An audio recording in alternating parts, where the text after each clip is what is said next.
Hey guys, it's Tricky Nick here. Wave 4 of the Mario Kart 8 Deluxe DLC is finally here, and I couldn't be more excited. This is easily the most ambitious wave of the DLC thus far. I literally waited at my Nintendo Switch for 3 days straight for this. I'm starving to death here. But none of that matters because it's time to review Wave 4 of the Mario Kart 8 Deluxe DLC and rank each track from worst to best. When I first plopped myself into the game, I was thrilled to see that not only was Birdo added, but it's confirmed that we're going to be getting 5 more characters in the last 2 waves of the DLC. Pretty awesome stuff. But you don't care about that. You're here for the courses. So let's get started with Amsterdam Drift. I'm gonna preface this particular wave of the DLC with the fact that not only am I unfamiliar with these tracks, but I'm also unfamiliar with the cities they're based on. So before you all come at me for not realizing that this is the Great Amsterdam Windy River or something, just know that I'll be reviewing these city tracks based on enjoyment. I'll Google a photo or two here and there to see if they're accurate, but they're basically like new tracks to me. That being said, Amsterdam Drift is pretty awesome. We start off this track with a bang, gliding over a train and under some windmills, immediately followed by crossing a river by boat and dodging some trolleys. Boom! Then on the second lap, I was thrown for a London loop when we plunged into the water. Apparently Amsterdam is filled with the stuff, but my dumb American self didn't know or expect it, so I was happily surprised. The third lap was a mix of the first two, with an underwater section and a small part where we go through some flowers. The only critique I have of this track is that I feel that there was a lack of off-road. I would have loved to be able to mushroom through the field of flowers like in DS Peach Gardens. I was a little let down when I realized you couldn't, but overall this track was a great first impression for what's to come. Right after Amsterdam Drift, we have Riverside Park. I was really excited for this track because it looked like such a unique vibe for a track. There's not enough jungle representation in Mario Kart 8's track lineup, so to see this was a pleasant surprise for me. It's a breezy romp through a jungle, followed by a journey into a mountain where we emerge out of a waterfall. I really like the overall theme of this course and found the section within the mountain to be quite fun. If the original Riverside Park is like French fries, this version is like chili fries. It is a great overhaul for the track. While Riverside Park is great, it does get overshadowed a bit when you have tracks like DK Summit. DK Summit is a course that I don't even need to introduce because it's so iconic and beloved by fans. But I'll do it anyway because that's kind of my job here. DK Summit takes us on a skiing adventure all the way down a snowy mountain, with all sorts of half pipes and ramps scattered about. I absolutely love all the tricks you can do on this track. It's so satisfying. But I was especially surprised to see that you can actually still do the gap jump on this track. I'm glad Nintendo is starting to realize that Lakitu shouldn't be so domineering. It's allowing for a lot more freedom to experiment with the tracks. But there is a slight issue that I noticed with DK Summit. I don't know if the scaling is off on this track or what, but it feels kind of janky in some portions. It did not by any means ruin the DK Summit experience for me, but I'd say that the Wii version does a better job of accomplishing the extreme sports feel, unlike a later track in this video. This track is far from bad though. The last track in the Fruit Cup is the very hyped up Yoshi's Island. This was the main attraction in all of the trailers for Wave 4, and for good reason. Not only is this technically a Nitro track, but it also pays great homage to the Yoshi's Island series. This track is awesome. It starts with a windy path through some of the enemies from Yoshi's Island, and then we glide into a brief underwater castle segment. Before we know it though, we're through a cave, up a volcano, into the skies atop the clouds. But there's more, folks! On our way back down to the ground, we can even bonk a winged cloud to activate a bridge, which is such a unique mechanic that I can't even ever recall being used in a track before. I really like the music here too. It's one of my favorite Nintendo songs. I haven't really mentioned the music of this wave yet, and that's mainly because it's nothing too notable, but this track puts an end to that trend. Yoshi's Island is a track that I never expected or even wanted, but one that I needed. I'm not even a Yoshi's Island fan, but this track made me want to play it. Absolutely excellent. And that's the end of the Fruit Cup, sponsored by Dole. Moving right along to the start of the Boomerang Cup, there's Bangkok Rush.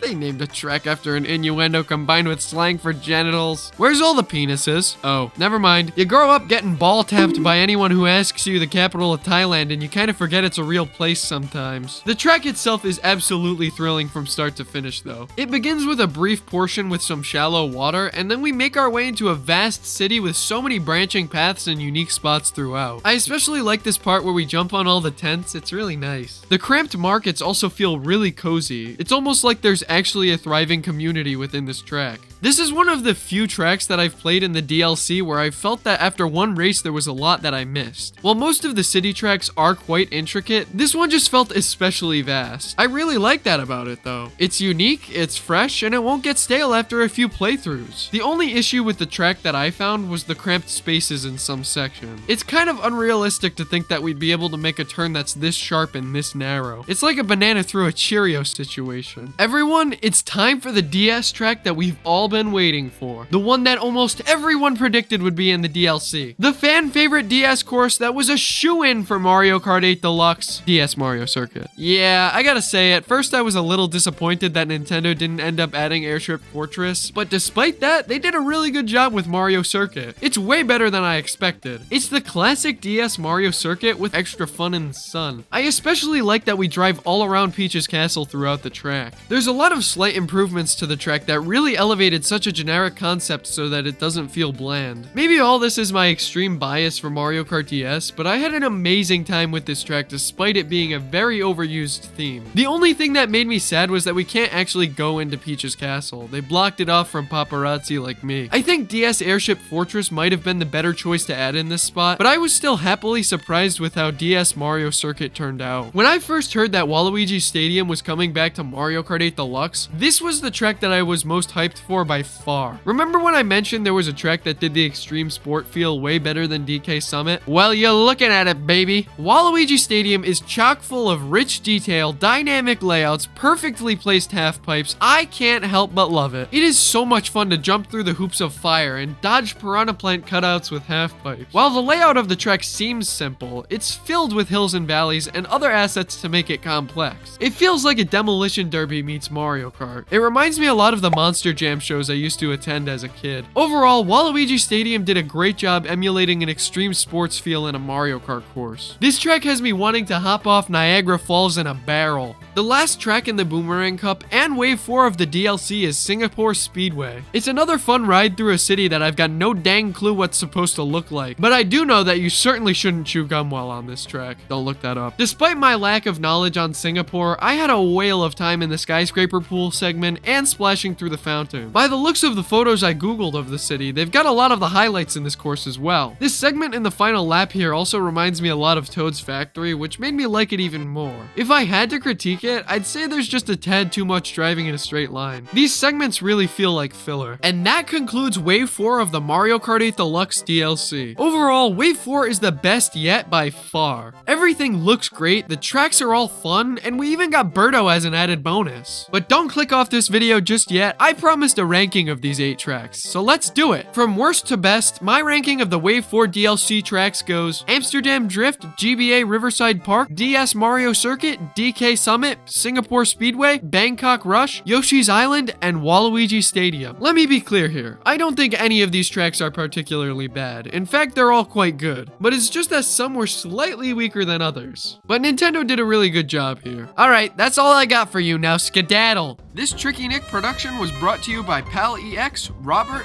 British Chicken, and Matthew P. Thanks for watching.